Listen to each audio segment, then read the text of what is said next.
Today's video is more for thought-provoking thoughts instead of a lesson. I know, the teacher in me wants me to teach a lesson.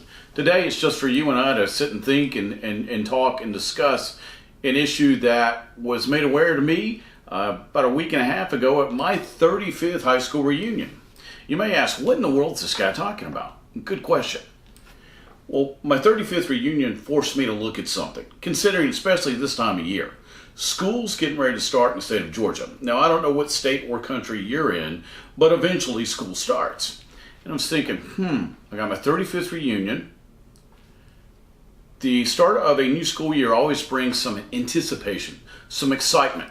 Not really different from New Year's Eve.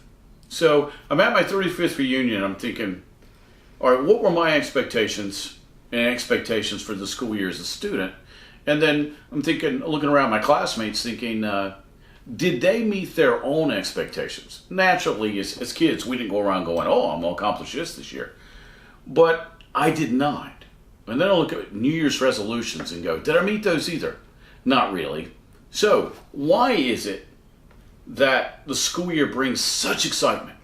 But in so many ways, after talking to several people, the end of the school year did not end with excitement.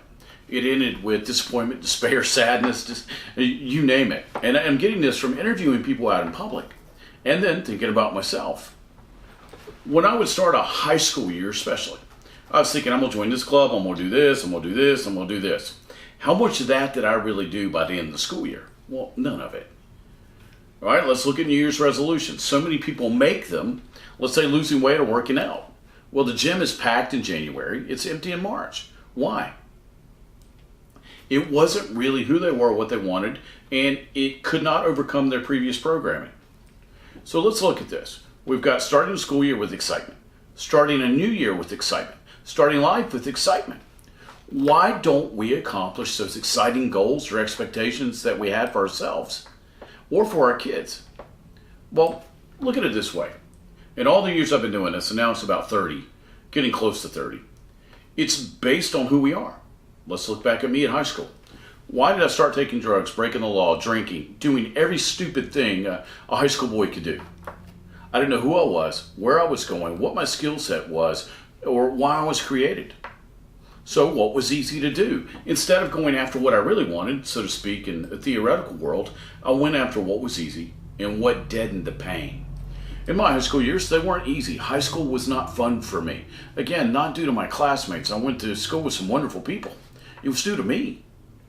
It was due to my circumstances at home, of course, and that had a lot to do with it.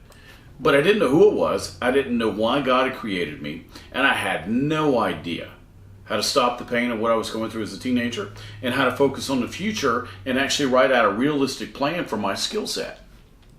I look at my 35th reunion and think, did my classmates have a similar view of the world and a sense of letdown like I did? And then I think back as a parent with my own kids. Did my kids meet their expectations or exceed them? And then as a teacher, I've seen so many parents come in for open house. And one school I worked at, we had 4,000 kids at our school one year. We had 200 parents for open house. Yeah, do the math. That's kind of a disappointment. And that tells you a lot of why people don't achieve. What do we need to achieve? What is it we need as a high school student, as a parent, and as a teacher, and or a person in society to be successful and achieve something? Got to have a support system. We got to know who we exactly are. What's our purpose, plan, direction? We got to know why God created us and what we're going to do with it. What is that skill set that I can offer to the world, not only make myself better, but make society better?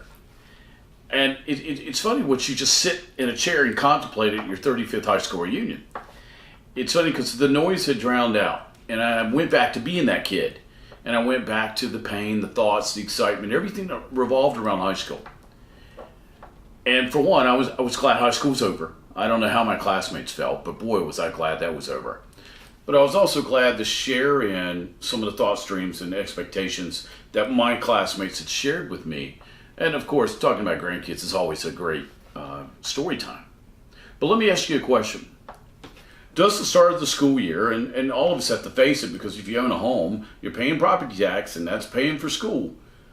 What is it like for you, that expectation and excitement? Because so many of us don't forget what it was like that first day of school.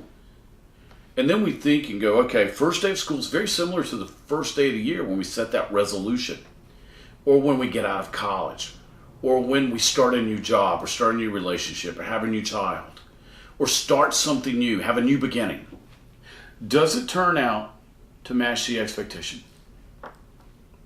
So many times in my life, the answer is no.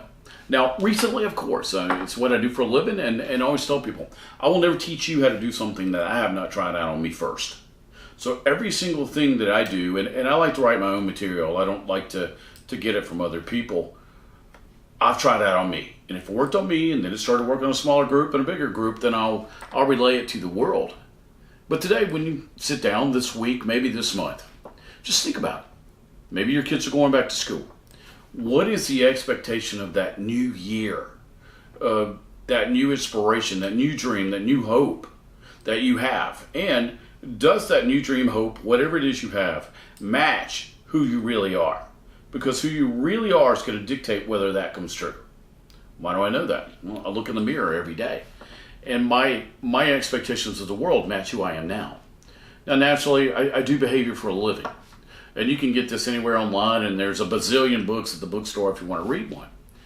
But today's talk between you and I was just to jog the old fog up here and just start a conversation of what is my expectation for my life? Am I ready to receive that expectation? Is it realistic? Who am I now? And can that now person receive this? Or do I have to change to be able to receive every single thing that not only I dream of, that God dreams of for me? Now, if you have any questions, you can always send me a note. Love getting notes. Tell me how your life's going. Tell me if there's something you want me to address. My website is scotferrell.com. Let me spell that for you. ScotFerrell.com. Until next time, take care.